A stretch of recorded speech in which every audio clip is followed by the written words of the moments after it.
I've never really wanted to feel like an English peasant before, and I still don't, to be honest. But John Alexander Skelton is convincing me more and more with every collection, I must say. Mr. Skelton is an English designer who graduated from, wait for it, Central St. Martin's. Who would have guessed? Who has just been doing his own thing in every respect that you can think of when it comes to the fashion industry. He's been making clothes he wants to make, working with people he wants to work with, putting them out in his own timely fashion, and trying his best to be sustainable along the way. And the clothes are really nice. Otherwise, nothing else would really matter, would it? He really caught my eye with his Spring Summer 24 collection, or as he calls it, Collection 15. It was released in June 2023, so I'm not exactly sure what season it's for, but some have labeled it his Spring Summer 24 show, so that's what I'm going with. Now tell me this isn't just a vibe. I mean, look at this.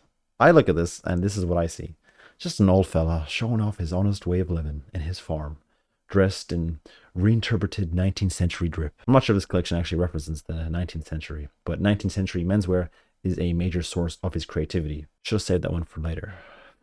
Modernized classics is kind of what Skelton does through and through. This one doesn't go as deep as some of his others from what I see, but we'll look into those in just a second. That's why I think this is a great introduction to his work, actually. Probably the most striking feature, if you can call it striking, is his eclectic use of buttons packed tightly together. This has become one of his brand signatures, which reference those old-fashioned shirts that have a lot of tightly packed buttons from the 19th century as well, I think. 19th century menswear of some kind. I couldn't find an actual reference for it. Hopefully when I'm editing, I can show something. Skelton has obviously taken it to the next level, and I imagine that it could actually get a bit tedious undoing and redoing all these buttons. But hey, it doesn't just look fucking sick. Let's be honest. I've never really seen anyone play around with buttons like this. These subtle design choices are what personally really sell me on a garment.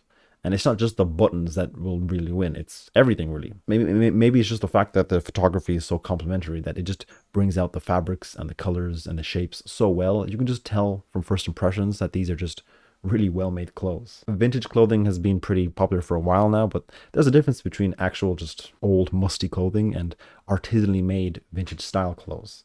You can tell these are super high quality, even though half of them are wrinkled. I haven't actually seen Skelton's clothes in the flesh yet, so maybe I'm just being tricked by the fantastic photography. Because I usually don't love wrinkled clothing. It can look nice for an editorial because of the nature of photography being in its own realm than the real world.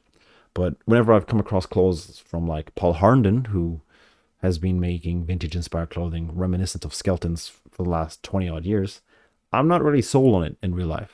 I don't really like the wrinkles in real life. It takes away from the garment for me. I'm not a fan of the unkempt look. It kind of takes away from the rest of the clothes. But the wrinkles I see in Skelton's clothes don't seem to be that aggressive. So maybe that's the difference. I'm not sure. I can only tell from what I'm seeing in the photos. Let me know if you have interacted with his clothes in real life and how they're like. Since I brought Paul Harnden up, I might as well speak on what distinguishes Skelton from him for me. I think it's simply Skelton's attempt to make 19th century menswear more modern, while Paul Harnden definitely honors older clothing a lot more. Skelton has said before that some of his looks, as high fashion looks, so as they appear in his lookbooks, may not come off very modern altogether, but as individual pieces, it should be easy to integrate them into a modern wardrobe, which I can fully see. I mean, just have a look at Grandpa and look for from this collection. I've never said this before, but tell me this isn't old school cool. What does that even mean? I don't know. Oh, how I will probably never afford any of this though, let's be honest. While Spring Summer 24 was what really sold me on Skelton, the first show I actually saw of his was his Fall Winter 23 show. I thought it had something to do with Ireland because of where the photography was set, but no, the lookbook was done in Scotland. But hey, no problem with Scotland, man. They're pretty cool. Regardless, just look at the lovely tweed tailoring with some fine older gentlemen rocking these looks. I think it could have also been nice to have some younger faces if you're trying to sell this to a younger crowd as well, because why not mix the young with the old, you know? We're not so different. Why are we gotta be separated? Again, it's all old references to frock coats as well as Neolithic patterns reimagined on actual people, not runway models. When I said it'd be nice to have younger people, I don't necessarily mean high fashion runway models. Get some younger farmers out there, if there are any left. Any younger farmers in the chat? Now this could be an album cover right here. I don't know what they're dropping, but I know it's gotta be heat. If I haven't made it clear already, it's the subtleties that really draw me into Skelton's clothing, which he accomplishes through a combination of fine, purposeful details, like the buttons, for example, and excellent materials, which he all develops himself. Textiles are a very important part of Skelton's brand, and actually act as the starting point for his collections. To go a bit more into his process, which I got from the brief amount of interviews that he's done, He's quite obsessed with labor-intensive processes that you can tell are done by hand, which is definitely shown in his clothes. I mean this in the nicest way. I think he's just a big nerd for clothes. Not fashion, necessarily, but everything that goes into the process of making a garment, like the actual weaving and dyeing and putting together of all the little pieces. He's a rare breed, but they're out there. They're out there. When he first graduated, like most graduates, he was quite ambitious in his goals to create artisanal small batch clothing, all made as sustainably as possible by hand locally with his involvement. But he quickly realized that that was unsustainable for him as a person to do. So he has gone on to outsource a lot of his processes, but sustainability and authenticity is still at the heart of what he does. And what I mean by that is that he doesn't outsource his work to large factories. He goes to smaller communities of people that have a deep insight into textiles through generations of doing it. He stated that in India and parts of Africa are the last places on earth where people know how to naturally dye clothes for a correct result. He also will never do business with someone that he hasn't actually spoken to. He wants to actually get to know who he's working with, especially because it's such an experimental process. He never uses materials or colors that whoever he works with has on offer. He always wants to develop his own. This obviously leads to things going wrong and a lot of experimentation, which means that he has to do everything very early in order to get things out on time. Because at the end of the day, he's still running a business, which is a very sober mindset to have. Yet he still tries to get as many hand processes involved as possible rather than leaving things to be done by machines. This allows so much customization in the process that I imagine that getting to interact with his clothes in real life is probably a very sensual experience.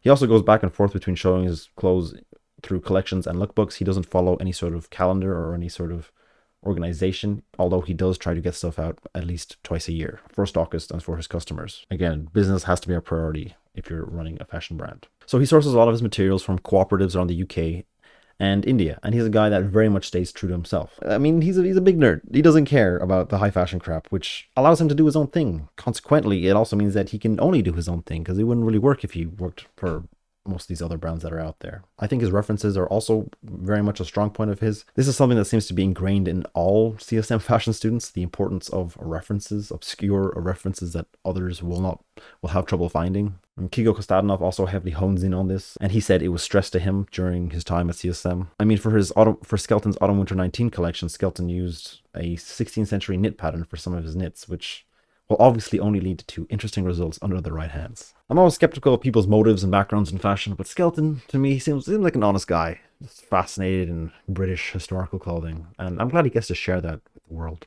I think it would be interesting to see him venture out of the UK. You know, his brand is still relatively new. Fair enough, work at your own pace. India would be quite interesting, I think, seeing as he seems to work with a lot of communities out there, but obviously, that's something for him to decide. I don't think he's taking requests at the moment, but if you are, you know, I got a couple ideas I can throw at you, Skelton. I know it's been a while since I've uploaded a video, but I'm hoping to do some more shorter videos like this, delving into whatever it is I find fascinating, which is not so much the high fashion world as I covered before, as just clothes and design in general, to be honest. Maybe I'll make a video in future going into how I feel about it, but for now, I guess we'll see how it goes. Let me know how you feel about Skelton's work in the comments. I'm really interested to hear, because I don't see much John Alexander Skelton discourse online, so it'd be cool to hear. That's all for now. See you next time. Bye-bye.